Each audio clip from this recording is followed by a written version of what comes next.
I've been promising for a couple sections that we would begin to do things with sets and have some operations and join them together. So this is the grand finale that we're going to see that.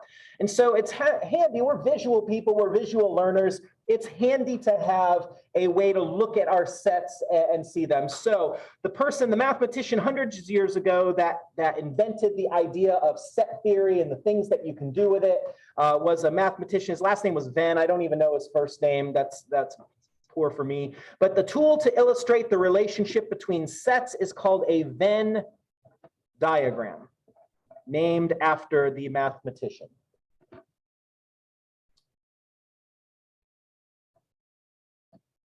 So right under that, you can see a kind of typical Venn diagram, and I want to let you know a couple things about it.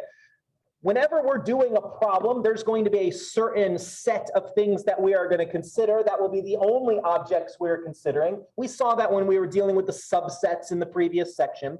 And so all of the, everything being considered in a particular problem is called the universe. Now, I know we're used to universes being big because, space and planets and stars and things like that, but as far as our sets are concerned, a universe could be big, but it can also be small, okay? It's whatever you are considering for a particular problem. On the last exercise we did in the previous problem, the universe was those 7 accessories that you could get with your pool, okay? So it would have been a universe of 7 things. So the way our Venn diagram represents these is this box that's along the outside, that represents our universe, everything being considered. And so we usually put a nice letter U up at the top to let people know that this is our universe.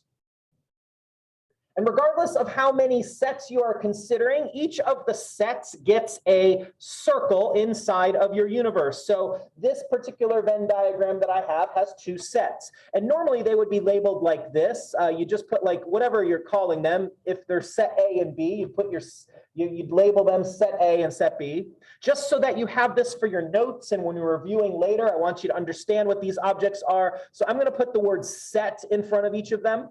Wouldn't ordinarily do that, but I'm doing that so that when your short-term memory wears off later on and you're looking back at this, you know that those circles represent sets. So what we're going to do is we're going to use the Venn diagram. There are 5 operations of sets that we're going to talk about in this section. We're going to get through 3 of them today, and we'll finish the other 2 when you come back on Thursday. So here's the first one. The first one's called the complement of a set. Now, the complement is spelled differently than the complement where we would be saying nice things about the set, like it's a very pretty set or it smells nice or something like that. So what the complement here means something different.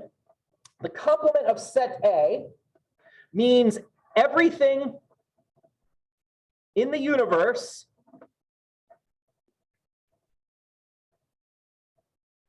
not in set A.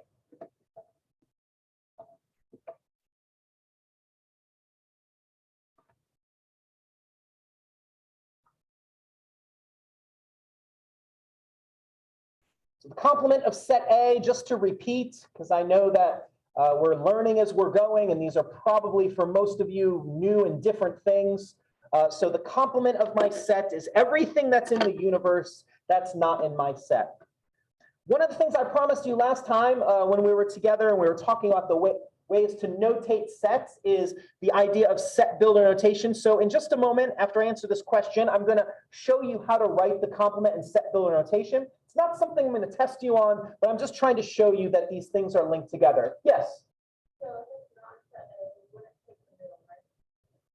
I'm going to show you that in just a minute. I'm going to draw the picture. If my picture doesn't answer that question, let me know, okay? The notation for the complement is A with a little apostrophe on it.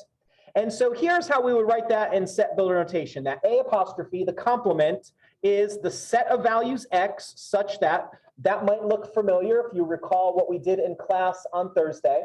It's the set of values X such that X is in the universe. Remember this little symbol, the E with the corners shaved off, that means is an element of. And X is not an element of A. Okay, so again, I'm not going to quiz you on that. I'm just trying to make sure we link together these things, that you see that if we had more time, if we spent a whole semester on talking about sets, there's a lot of fun and things we could talk about in depth we could go in, but we are just flying by at 100 miles an hour in this section. So the question was, what does A represent? Now, A only has one set, so I'm not going to label both circles on here. I'm only concerned about set A, which is this one. Here's the thing to remember. No matter what else is going on in your Venn diagram, A is this entire circle right here. Okay, don't be distracted by the other circle. We'll talk about the other circle when we get to the other operations, but the stuff that's outside, I'm gonna color in now, I'm gonna shade the stuff that's outside of set A. So I'm just gonna use some lines.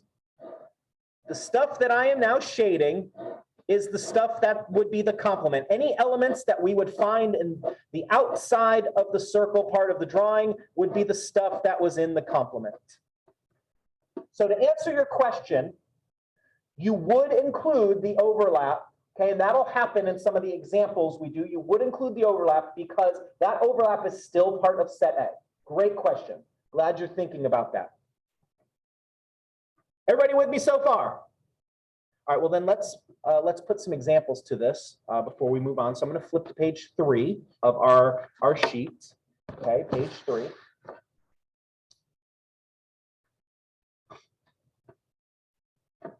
So on page 3, I've defined for us up at the top a universe. The universe is just the numbers 1 through 10, just to keep it interesting enough to do problems, but not such a large set that it's bulky and awkward. And then I've defined 4 sets: a set A, B, C, and D that are some subset of the universe. And what we're going to do is we're going to use this definition here for a whole bunch of problems on our operations. And my first example is we are going to find the complement of A. We're going to find A prime. So A is 1, 2, 3, 8. That's the stuff that's in A. So by definition of the complement is everything else that's in the universe. So what is going to be the first thing in my complement? Okay, we're going to start with 4 because 1 is in A, 2 is in A, 3 is in A, 4 is not, 5 is not, 6 is not, 7 is not. Now 8 is in A, and then 9 and 10. That is my complement. Those 6 elements form the stuff that's in the universe, but is not in set A. Does that seem reasonable to everyone? Okay. Just a little way to think about this. If you smush back together the set and its complement, you should have everything in the universe.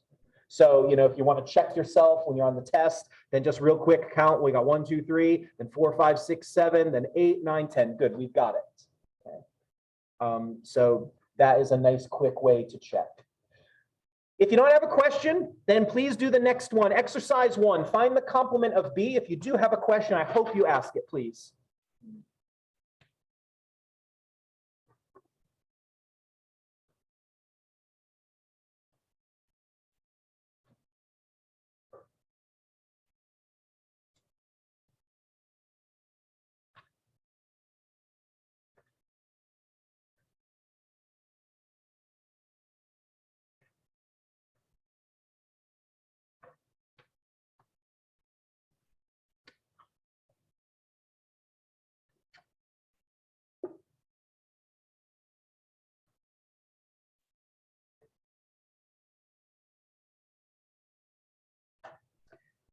Set B is 1, 3, 6, 7, and 8.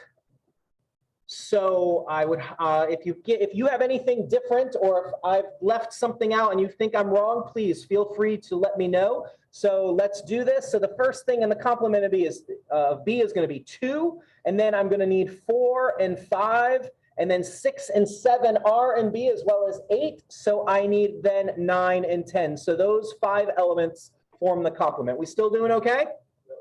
All right, one more, just to make sure that we've practiced it thoroughly. D complement, please. Yeah. I'm sorry? Okay, sure.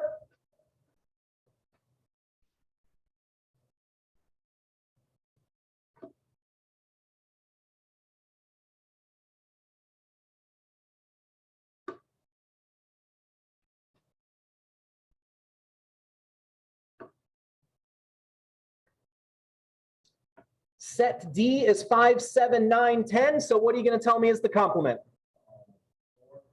Okay, we need a 4, that's for sure. Yeah, we need a 6. We need an 8. Okay, there's no 11 in my universe, so I do not need 11. Remember, our only options are what's in a universe, so that is a great mistake to make while we can talk about it. But there are a couple things that you have left out, okay? The lowest element of D is 5. So in addition to needing 4, what else do I need in my complement? Yeah, 1, 2, and 3. And there we go. Remember, when I smush together my complement with my original set D, I should have every one of these 10 things that are in my universe. Any other questions, comments, concerns? That's the first of our operations, the complement. All right, I'm going back to page 1 now.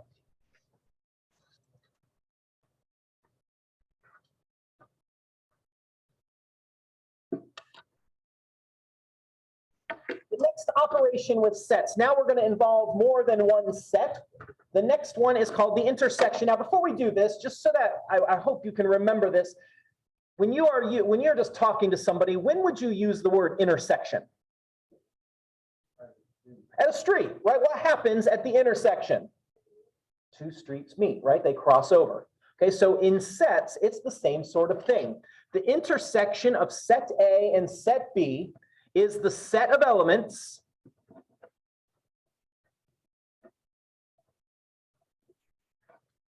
in both A and B. It's where they cross over. The intersection is the set of elements that is in both A and B.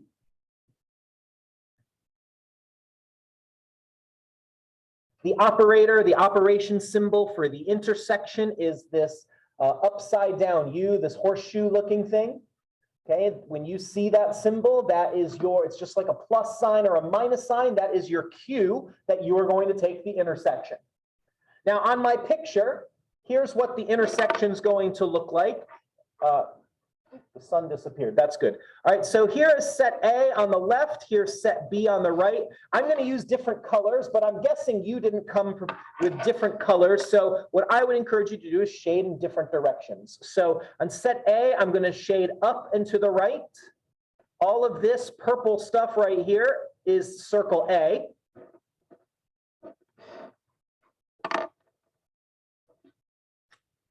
For set B, I'm going to shade everything in circle B down and to the right, but I'm going to use orange as well to make the contrast bigger. And then where they cross over is where there is both shadings. So where is that physically on the picture? Where do the sets cross over? In the middle, the eyeball or the football looking shape right here in the middle. And so I'm just going to shade that darker. So when you're looking at a picture and you're asked about the intersection, we will look at a picture afterward. So you're going to get your opportunity. When you're looking at a picture, the intersection is right here where the 2 sets overlap.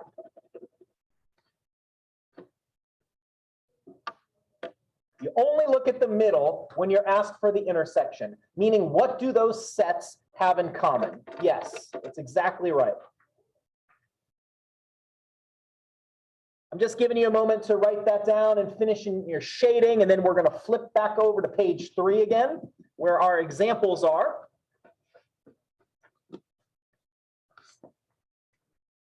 So when I go over to page 3, I've got my same universe, my same set A, B, C, and D. So example 2, this is my example, asks us to find A intersect B, meaning where do these 2 sets overlap? So let's look at them. Set A is 1, 2, 3, 8. Set B is 1, 3, 6, 7, 8. Where do they overlap? What do they have in common? 1 and 3 and 8. Does anyone see anything different that you would be tempted to say is in the intersection? Want to make sure that we answer any questions that you might have. Okay, well, that's good. That's the only bit that's in the intersection. So what I would like you to do, please, next, is I'd like you to find the intersection of A and C.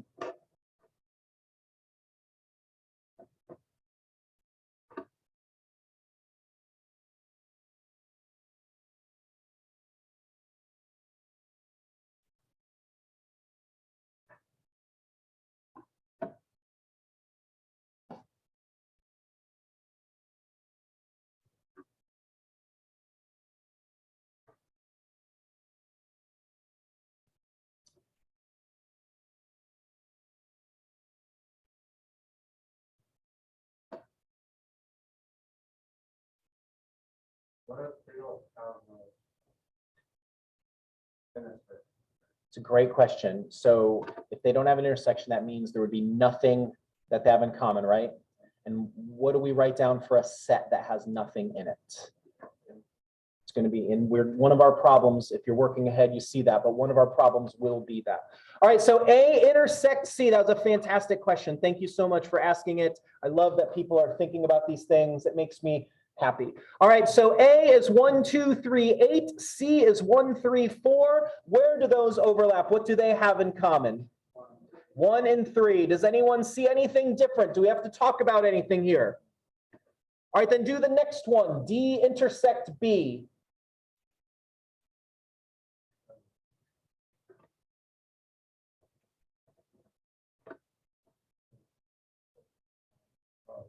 I hear you and I love it. I just want to make sure I'm giving everybody enough time to work through it. So,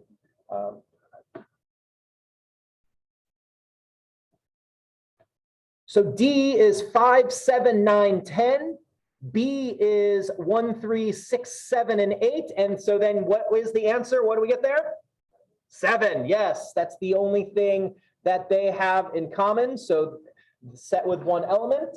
And then finally, one more intersection problem, and then we're going to go to our last operation for the day. So if you haven't already, take a look at C intersect D.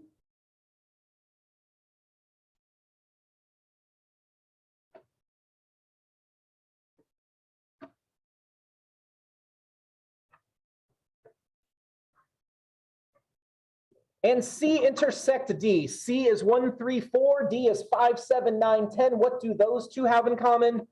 Nothing. And hence that was the reason probably for the question earlier. So we just write empty set, the set with nothing in it. Excellent. Great work. Anybody got a question about the intersection before we move on to the last thing of the day? All right, the last thing of the day, top of page 2.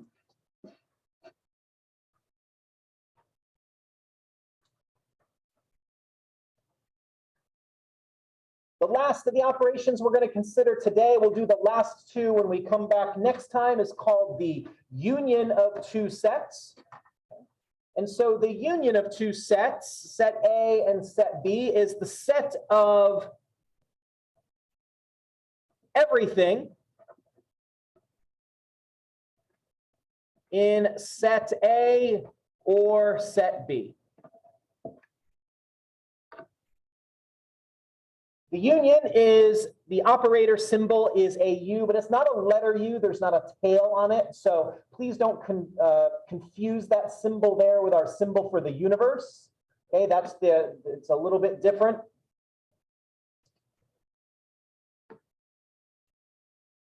So here's my universe, my set A, my set B. The union is just going to be anything that you can find that is in either of those two circles. So I'm just going to shade in both circles. That right there is the union. Anything that is in either of the circles.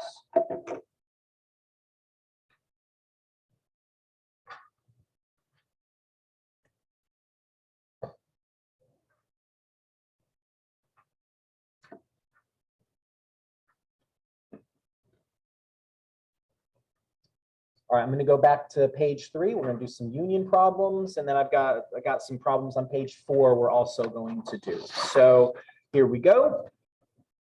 My next problem, example 3, says to find A union B. So I can't keep it on the screen. If you're watching, you have it at your page. If you're watching this recording, hopefully you've printed out the page or you can rewind.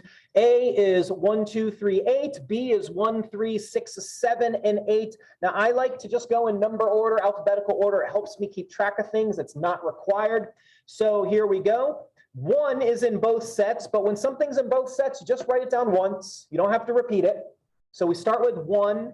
And then 2 is in A, 3 is in both, 6 is in B, 7 is in B, and 8 is in both. So there is my set. It is those 5 elements, 1, 2, 3, 6, 7, 8. Would anybody be tempted to put something else in the union? Do we need to talk about it? All right, then please do B union D, the next exercise.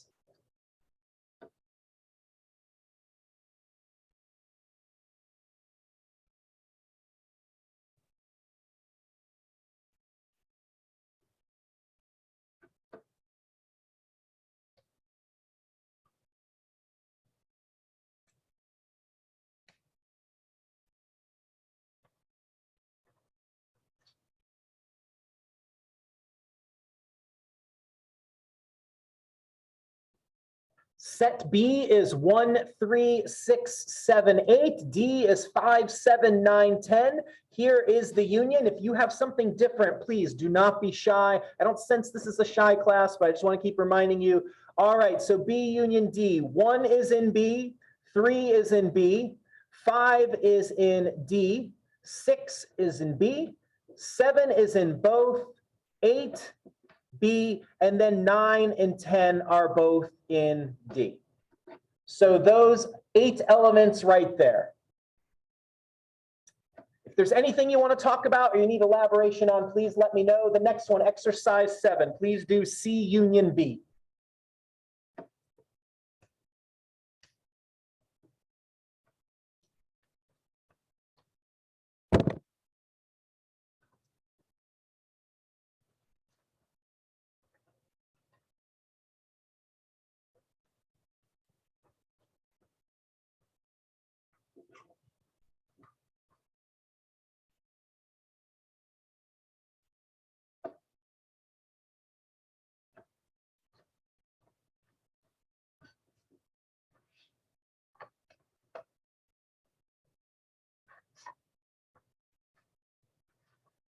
So C union B, C is 1, 3, 4, B is 1, 3, 6, 7, 8. So when I smush those two together, I've got 1 and 3 and 4 and 6, 7, and 8. So those 6 elements right there. If there's anything we need to talk to, please bring it up, or I'm just going to keep moving along. The last couple problems on page 3 we're going to do are just problems that involve more than one of our operations, which is allowable. So exercise 8 has B union D complement. So, yes. Oh, sorry. Yes, my writing is terrible. I did not do good in kindergarten penmanship, so it's not great. All right, so thanks. If you ever need clarity, please don't be shy, and I appreciate the fact that you did. So that is an equal sign, not a 2. So the next thing we're doing is B union D complement. So just like arithmetic, when you see parentheses, you're going to start inside the parentheses. The good news for this problem is we already did B union D above. It's on exercise 6. So really the only thing you need to do now is write down what the complement of B union D is.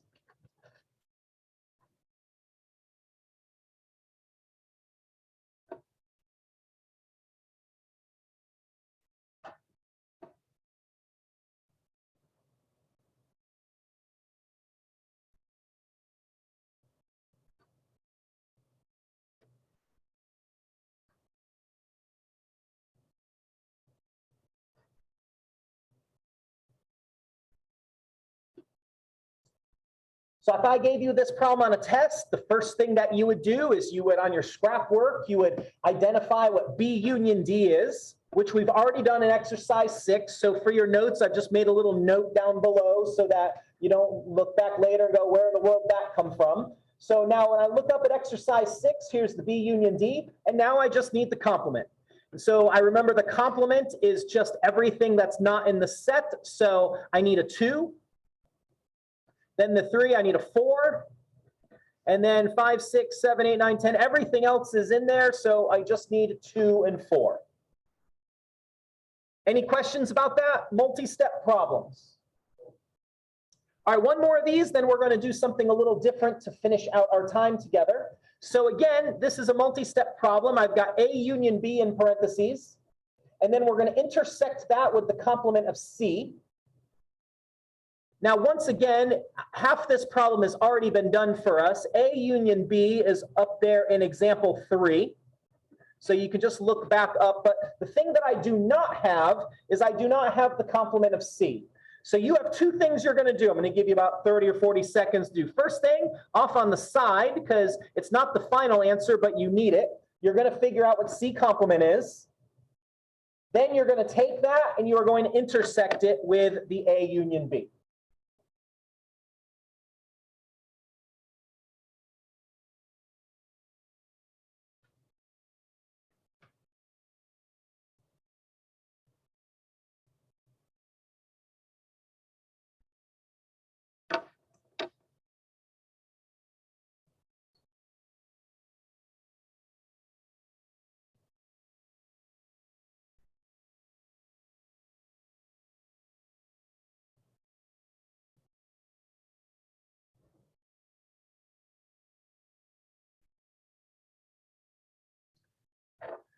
So the complement of C, when we look up at the top, C is 1, 3, and 4. So the complement, I need a 2, and then a 5, 6, 7, 8, 9, 10. That's the complement of C, those 7 elements. So I'm now going to take the complement of C, and I am going to intersect that because that is the operation. I'm just going to put an arrow right below it. I'm going to intersect that with my A union B, which I will slide back down on the screen so we can all see it. So I've got this right here and this right here that we are now intersecting. And so that means the final answer is I need a 2. And then I need a 6, a 7, and an 8. And I don't see anything else that they have in common, but if I'm mistaken, please let me know. It won't be the first time. Anybody got a question or a comment or a concern about that before I move on to our last little bit for the day? Yeah. What part about it confused you?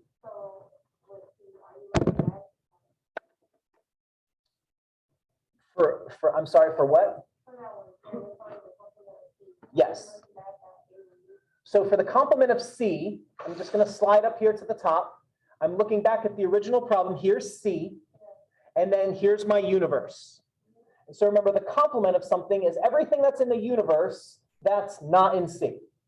So in C was 1 and 3 and 4. So in my complement, I need a 2. And then everything after 4, 5, 6, 7, 8, 9, 10. Okay, A union B, that's the other part of the problem. So this is a multi-step problem. Okay, so I'm going to take the A union B set that we found earlier, and I'm intersecting it with what we just found, the complement of C. So here's the A union B right at the top. We found that in an earlier problem. When we smushed together A and B, we got 1, 2, 3, 6, 7, 8. And now I'm taking that set, that's why it's in parentheses. I'm taking that set and I'm intersecting it with what we just found, the complement of C. Okay, so those are the 2 sets. I've got this set right here that I had to find first. And then I've got this set that I had to find second. And now my final step is to intersect them. Okay, those are the 2 things. So this is it's a problem, it's a compound problem is what it's called, and it has more than 1 step. So do you only intersect the numbers that both of them have in common, or do you not add them? Like, intersection is what the 2 sets have in common. So that's why when I went up to A union B and then C complement, and I notice they both have a 2 in common. There's a 2 there and a 2 there. And then they both have a 6, a 7, and an 8 in common. And so that's why the final answer is those 4 numbers that I just circled, because it's in both of those sets. The thing on the left of the intersection sign, the thing on the right of the intersection sign. Right. Great. These are great questions. It means you're learning. Okay, so always ask your questions. I'm glad you're doing it. So let's finish up with this. And remember, when you're doing your homework, if you come across stuff that confounds you, send me a screenshot, bring it to class so that we can do those things. So the last thing we're going to do is we're going to do this process in reverse. I'm going to define for you a couple sets on our diagram. So set A and set B. And here's what I would like you to do. In the left part of set A, I'd like you to write an A and an I over there. In the middle part, I'd like you to put an F and a C and a J. On the right part, I want you to put a D, an H, a G, and a K. And then outside of the circles, it doesn't matter where, but somewhere outside the circles, put a B and an E. I'm going to give you a moment to write all those down in their particular places.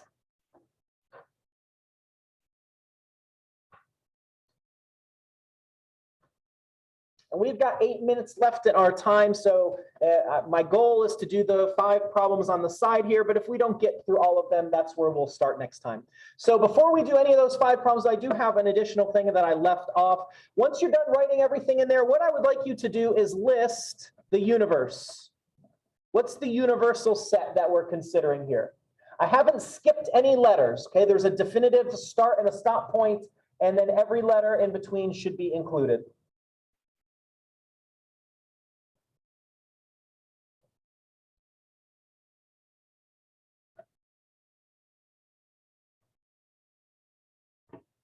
And I'm sorry about the sunlight on the screen. I know it's distracting. I'm going to bring a piece of paper and I'll take care of that. So the next time I have to do this, it's not such a wild thing to look at on the screen.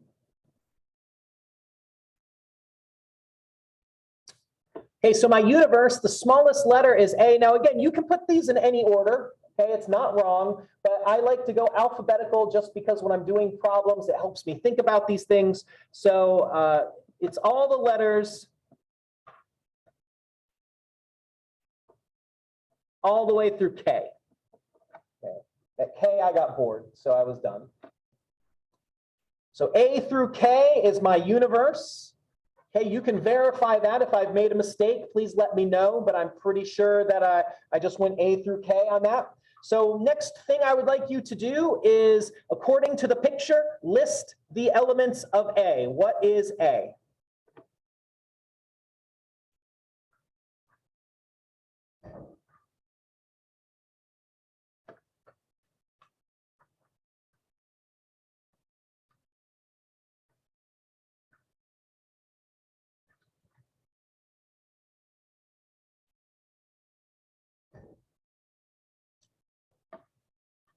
A is everything in the circle. As mentioned before, don't worry about the overlap. The overlap still is an A, so it's these 5 elements here. And so alphabetically, that is A, C, F, I, and J. Those 5 things are the 5 elements. Whatever order you have those in, though, if you've put them in a different order, that is totally fine. I will not mark it wrong on the test. My math lab might be a little more fussy because the computer doesn't differentiate very well. So just try to use your alphabetical order. Please find B complement according to the picture.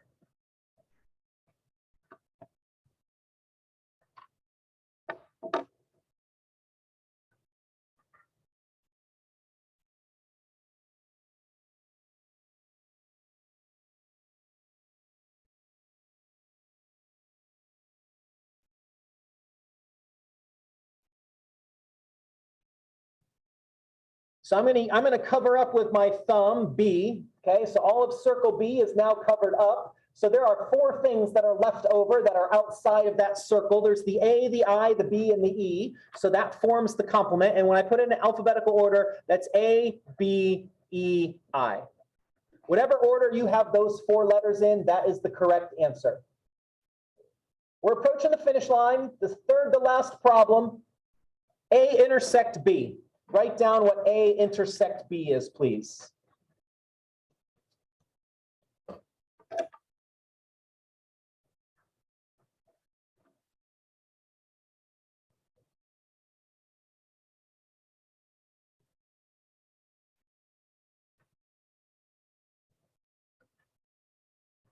So the intersections where they overlap, it's the eyeball part. So there's 3 things in the eyeball. What are those 3 things? C, F, J, yes, or again, if you have them in a different order. So we're going to do the final 2 problems all at once. The second to last problem says write down what A union B is, and then after that, what's the complement of A union B? What's everything outside of the union? Okay, so I'll give you, we're doing great on class time. You're going to get out 90 seconds early, so you're welcome.